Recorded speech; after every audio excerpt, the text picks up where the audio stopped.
Okay, so it's the end of March. It's the 29th of March today, and the world's still on lockdown. The entire planet is still on lockdown.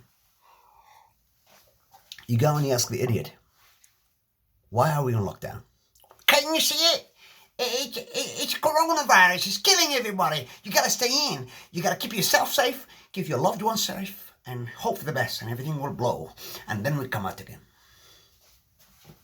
Say, well, we did establish that it's not killing more than 1%. What are you talking about? Can you see in Italy 10 people died? Yeah, 10 people died in Italy. 10,000 people died in Italy. Out of 92,000 cases tested positive, right? What's the rest? What's the rest that didn't come forward to the testing? Well, estimates reckon, not they just reckon, they actually know at least 10% of the country got it. Right, what's that? That could be 1 million people got it. Everybody's got very mild symptoms. They don't even come for testing, right? Those people that tested is what died. Now, everybody that died we know of. Everybody that's got it we don't know of. It's not 10%, it's not 5%, it's less than 1%. It's not the Spanish flu. The Spanish flu killed people instantly, as quick as 24 hours, dead, gone. Killed small, big, female, male, fit, soldiers, sports people, old, young, everybody. Everybody died. 150,000 people die in one night. A whole city, half of it gets wiped out within a week. Now that's the Spanish flu. Right? This is nothing. This is absolutely nothing. Look at Italy, and look at Iran, and look at China. Don't look at the mild ones, look at the worst case scenario. And there's nothing happening. This is blown out of proportion. This is overreacting from governments around the world to lock the whole world down. Well, he turns around, the idiot goes, well, it's not you, is it? It's not you that's gonna die, it's the old and vulnerable. Old and vulnerable? Well, let's lock the old and vulnerable. Let's lock our loved ones, the old and vulnerable, make sure that they are locked in their homes, like they are in Europe, they all got homes, or let's lock them in caring homes. Let's make it compulsory and take them to somewhere in an island. Let's just protect them for 4 weeks. Let us deal with it. If it's less than 0.05% for us to die, let us handle it. We face the same danger walking across the street. And let's take the old and vulnerable and put them. But think about it, the old and vulnerable. The old and vulnerable that, as far as I've been in this country, England, they've been suffering with life altogether. They're having to choose between heating their homes and feeding their belly. The state pension they've got on, they are living on, it's nothing. It's nothing to them. And they've been fighting and to get more, and they can't get more. And all of a sudden, the entire planet is in lockdown to protect them. Is for their protection. Well, if we lock them down in caring homes and in their own homes and we supported them with everything we could, how much would that cost? Let me guess, a tiny friction of what's costing the world now as we stand. It's a crazy.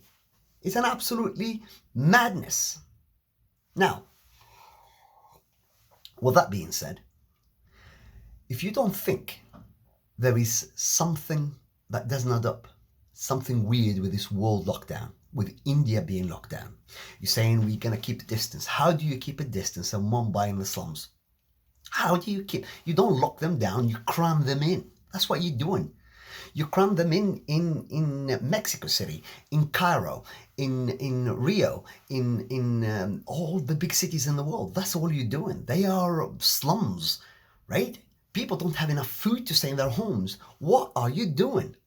Well, it's systematically done. All this government are acting for a powerful corporations. And that's all I can say. Right? There is no sense for locking the world. There's no sense whatsoever for bringing the world to a standstill. Right? Here's my reading. I don't want to tell you who made it. Is it a biological warfare and they did it or it's man-made? I don't care about all that. There's enough people speaking about that. I want to tell you where the world is heading with this lockdown. I want to tell you where the only two scenarios that could happen by this lockdown, right?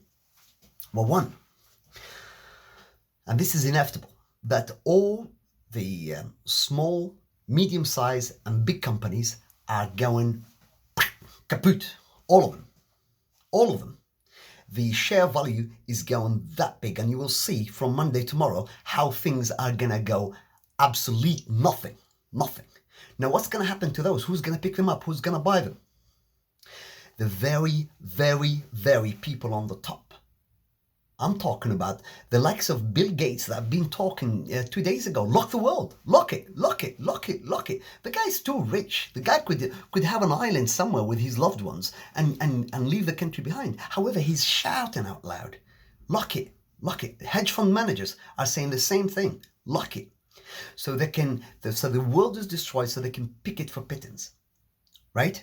And we will all end up working for there will be no rich.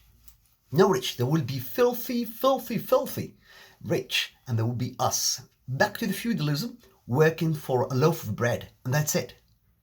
Okay. This sounds far-fetched or conspiracy theory. Just let it sink in and then we'll talk. Right? Now, after they picked everything up, that will be business as usual.